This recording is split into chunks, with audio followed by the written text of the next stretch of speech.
Waltz is recognized for 5 minutes. Thank you, Mr. Chairman. Secretary Austin, a year ago, the rise of extremism, particularly white supremacy within the military, within our ranks, was a top priority for you. In fact, it was your first memo.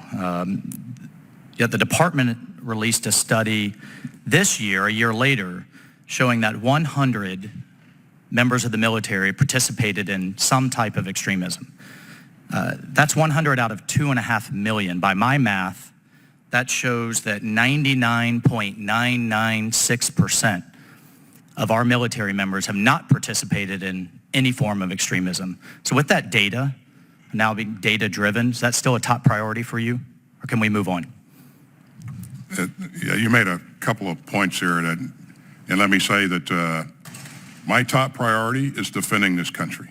Yep. It has been and it will always be. On the issue of the percentages of people that are participating in extremist activities, you've heard me say that 99.9% of our people are doing the right thing every day, and I'm proud of them for what they do. But a small percentage of people can have an outsized impact on our Thank you, Mr. Secretary. Forgive me, I have a few questions. I think we have to be very careful. We're also seeing in polling a record drop in public confidence in the United States military. So I think we have to be very careful about narratives. We even had a hearing here in this committee on the rising tide of white supremacy within our military, and keep those narratives data-driven. So I appreciate 99.996%. One is too many, absolutely, and we always have to be vigilant, but we have to be careful about our narratives. I need to move on. Chairman Milley, we are absolutely providing more sophisticated equipment now to the Ukrainians. Counter-battery radar, my understanding, Puma UAVs in the latest package. Finally, I would argue that this is belated. They should have had it last year.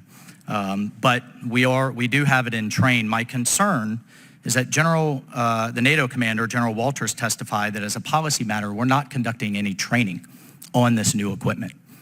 So my question is, why not? We're not conducting training in Ukraine. We're not conducting training in Poland, outside of Ukraine. That's what he testified. There's literally a handoff. Let me dig into that. And maybe a quick verbal. Corrective. Yeah. And so my question is, that the training on this equipment is critical. I think you said we were not conducting training in Poland.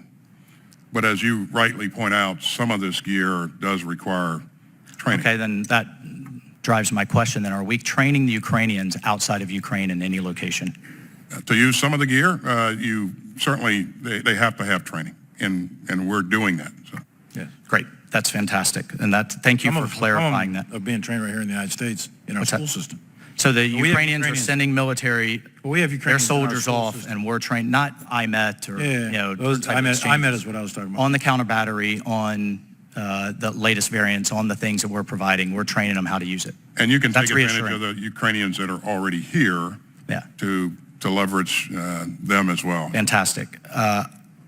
On the Switchblade 600 variant, your Assistant Secretary for ISA testified last week that there's a memo on your desk, Mr. Secretary, to give it the correct procurement authorities that we need, or the designation to get that thing moving.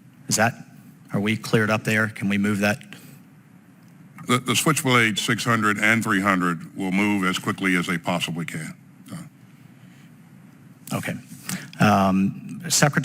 General Waltz also testified that the Ukrainians would have been more effective if they had had Stingers pre-invasion. They had had them on day one, trained up, ready to go.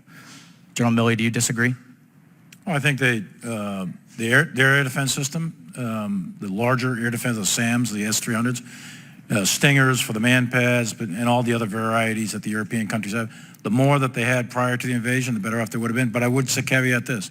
Russia has not, even today, established air superiority, and that's because of the effective use of man pads and their S-300. Absolutely, but you wouldn't disagree that they could have been, more would have been better, 100%. And I do think there's a lot of parallels, Mr. Secretary, to our approach to Taiwan. I respectfully disagree with you there. There are a lot of parallels, and there are a lot of things we should be learning. The effectiveness of sanctions as a deterrent, and giving them the weapon systems they need pre-invasion, not having a tough response, a robust response post-invasion. Final question, General Milley, is the IRGC a terrorist organization, and should it remain so? Your best military advice. You'll have to take that one for the record because the gentleman's out of time. Thank you.